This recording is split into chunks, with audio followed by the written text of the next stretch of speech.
Fala galera, belezinha? Hoje eu tô aqui pra falar sobre a terceira temporada de The White Lotus. Pra quem não conhece essa série, eu diria que ela é uma semi-antologia, né? Porque uma antologia ela é uma série onde cada temporada ela vai contar uma história diferente, com personagens diferentes. Aqui, The White Lotus ela é uma série de drama, né? E eu digo semi-antológica porque cada temporada de fato vai contar uma história diferente, mas ela tem ali as suas mínimas ligações entre uma série e outra que fazem com que ela seja uma série interessante realmente de ser assistida na ordem primeira, segunda e terceira temporada. Tá? Inclusive recomendo. A primeira temporada ela se passa no Havaí, a segunda temporada se passa na Itália, como eu falei, cada temporada é uma história diferente, cada temporada um lugar diferente, e na terceira temporada ela foi a série para Tailândia, né, onde você tem novamente um novo grupo de personagens, né, a maioria, você tem um retorno também de personagens antigos, assim como você teve um retorno de personagens antigos na segunda, né, da primeira para a segunda, da segunda para a terceira você também tem isso, né, então é interessante, como eu falei, você assistir na ordem, mas você tem o cerne ali, né, você tem o fio condutor principal com esses personagens antigos voltando, mas você tem a história em si da temporada com outros personagens. Com outros personagens que vão servir realmente para discutir toda a problemática, né? Que vão causar, inclusive, toda a problemática da série como um todo. Né? Que são personagens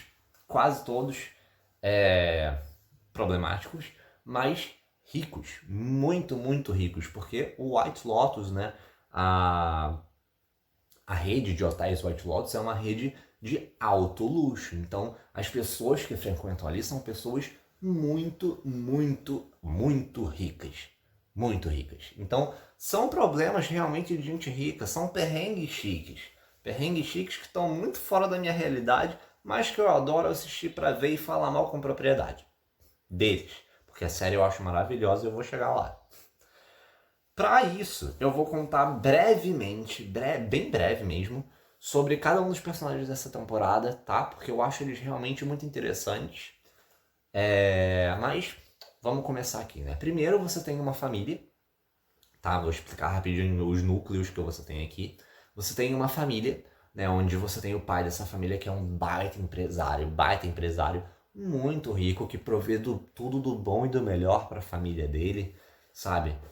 Que obviamente deixa todos ali, né, dentro dessa família mal acostumados com essa vida extremamente mimada, né? E aí você tem a esposa dele, que é uma mulher extremamente mesquinha, extremamente snob, sabe? Aquela pessoa com o nariz em pé que acha que eles ali são os alecrins dourados que nasceram no campo sem ser semeados, e todas as outras pessoas têm uma personalidade duvidosa, sabe? Ela é uma pessoa muito nesse nível, né? E aí você tem os filhos. O primogênito, né? Que, inclusive, Patrick Schwarzenegger é maravilhoso nessa série, né? Que é o filhinho de papai. Filhinho de papai ali, o fortinho que quer seguir os passos do pai, o baba-ovo, que é o que é escolhido para trabalhar também na empresa porque é competente, né? Entre várias aspas.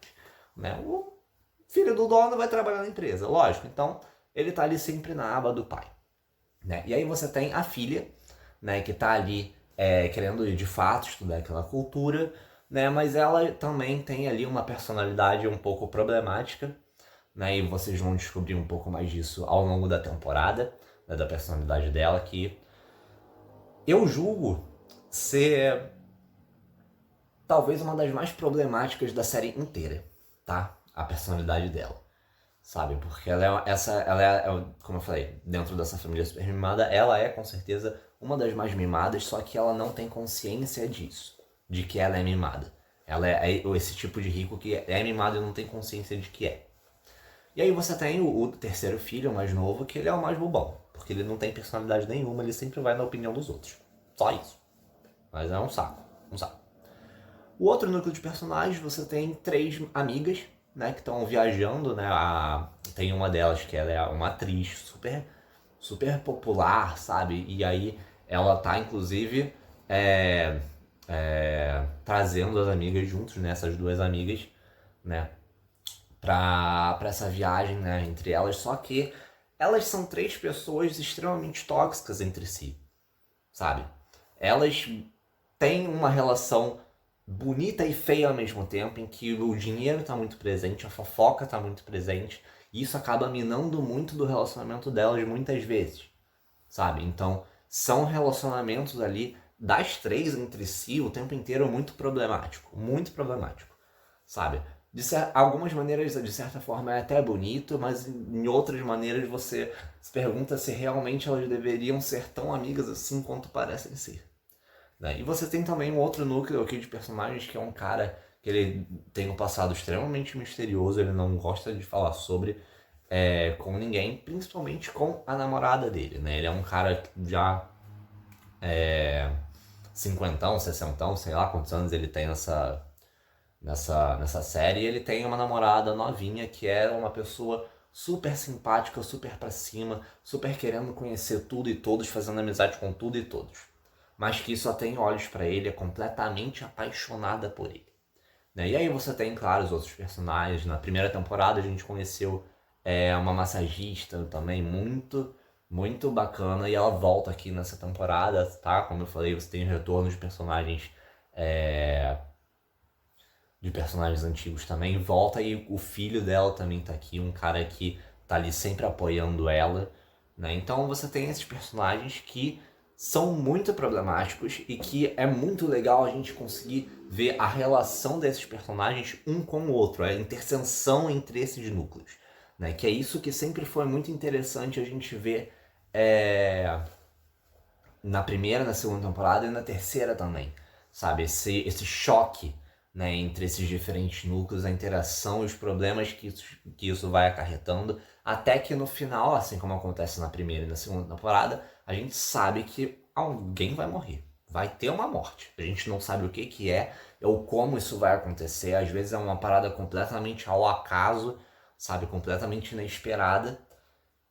Às vezes não, né? E foi uma das coisas, inclusive, que eu achei dessa temporada, tá? Eu achei que foi bem previsível sobre quem ia rodar e como, sabe? Então, me instigou pra eu ver por questões de fofoca, tá? Mas questões de roteiro e direção são muito bons, é tudo muito fechadinho, sabe? O Mike White, que ele tá por trás de tudo dessa série. Ele dirige todos os episódios, o cara, ele tá ali sempre. E a quarta temporada, inclusive, já está confirmada, viu? E aparentemente rumores de que vai ser na França, mas isso é assunto para depois. Nessa temporada na Tailândia, você tem a interseção desses personagens que eu acho que começa muito bem. Começa com um potencial muito bom, começa atritando muito bem, saindo muitas faíscas, e depois eu acho que eles dissociam muito, sabe? Esses núcleos eles começam a atritar e depois fica uma parada mais morna, e desenvolver esses arcos desses diferentes núcleos de maneira mais independente e separada. O que não deixa de ser interessante, exatamente porque, pelos motivos que eu falei, das personalidades de cada um, né? Porque são pessoas, como eu falei e expliquei, muito problemáticas. Então é interessante a gente ver e assistir como elas são podres, como elas conseguem ser hipócritas, como elas conseguem criar problemas às vezes onde nem tem. Então é interessante a gente olhar por essa perspectiva, mas eu acho que ao passo que na primeira e na segunda temporada você tinha um entrelaçamento melhor entre esses núcleos diferentes de personagens, eu acho que nessa temporada, nessa terceira, isso ficou um pouco avariado. Quando comparado, tá? Não é que não tenha, tá? Essa interseção tem sim, é lógico que tem, mas eu acho que quando a gente olha para a primeira e para a segunda temporada, essa terceira a gente sente um pouco de falta disso sim. Mas, como eu falei, é uma série que ela não tem pontas soltas, sabe? Então ela sabia exatamente para onde ela estava indo, né? Porque o Mike White, como eu falei, ele realmente ele criou uma marca aqui, né? Para The White Lotus, que eu acho que muito raro a gente conseguir encontrar um cara assim e uma produção assim, sabe? Porque a gente tem grandes nomes aqui, sabe? Eu falei do Patrick Schwarzenegger, mas a gente tem o Jason Isaac também, sabe? Carrie Coon, Walton Goggins, Emily Lourdes, então são muitos nomes bons. Natasha Rothwell, nossa, são muitos nomes bons, sabe? Que elevam o potencial, inclusive, dessa série, elevam a atuação dessa série. Quando a gente olha, por exemplo, para uma premiação do Emmy, né, que, enfim, ao longo desse mês, né, você vê que é uma série de destaque, não é à toa, ela é, como eu falei, uma série muito boa em questões técnicas, sabe, em questão de construção de atmosfera, desde o suspense até uma parada ali mais cômica, às vezes, com um humor mais ácido, né? Exatamente por causa dessas questões problemáticas desse tipo de personagem que traz. Então, é uma série muito inteligente, sabe? Na maneira como ela é feita, na maneira como ela é construída até chegar ao seu final. Então, eu acho que, no geral, essa terceira temporada ela tem um saldo positivo, sim. Não tão positivo quanto a primeira e a segunda, tá? Sou obrigado a confessar isso. Mas ainda é uma temporada muito interessante, ainda consegue fazer com que seja uma série muito interessante, sabe? Você consegue perceber várias questões aqui que eu prefiro não comentar, porque eu gosto de... Eu poderia, inclusive, gravar um vídeo com spoilers dessa temporada, sabe? Que, nossa, daria muita discussão, muita discussão. Mas que eu prefiro deixar vocês assistirem e tirar essas próprias conclusões de quão problemáticos são esses personagens, de quão podres eles são e como é divertido a gente assistir eles se ferrando, né? Em poucas palavras é isso. É divertido a gente assistir eles se ferrando, eles saindo no tapa, sabe? Eles cometendo várias cagadas atrás de cagadas, sabe? E de uma maneira, como eu falei, muito concisa, porque você vê que o Mike White sabe o que ele quer fazer. Desde o enquadramento de câmera até a trilha sonora, a fotografia, participações especiais também, sabe? As coisas elas funcionam de uma maneira que, como eu falei, pouco se vê em uma série de televisão. Então, meus parabéns ao Mike White por criar The White Lotus, porque é realmente uma série muito boa e essa é uma temporada também muito boa. Mas enfim, gente. Espero que vocês deem uma chance para The White Lotus, tá? Assistam a primeira e segunda temporada também. Vale muito a pena. A terceira já tá completa e disponível na HBO Max, tá? Para vocês assistirem. E era isso. Se vocês gostaram desse vídeo, se vocês gostam da série, deixa aqui o like. Comenta o que vocês acharam dessa nova temporada, que se vocês acharam melhor ou pior que as temporadas anteriores, se eu esqueci de alguma coisa que vocês acharam relevante comentar. Deixa aqui nos comentários que eu vou adorar ler as impressões de vocês também. Compartilhe esse vídeo com quem vocês acham que possa gostar desse tipo de conteúdo. E não se esqueça de se inscrever aqui no canal para dar aquela força, aquela moral. Beijo e valeu!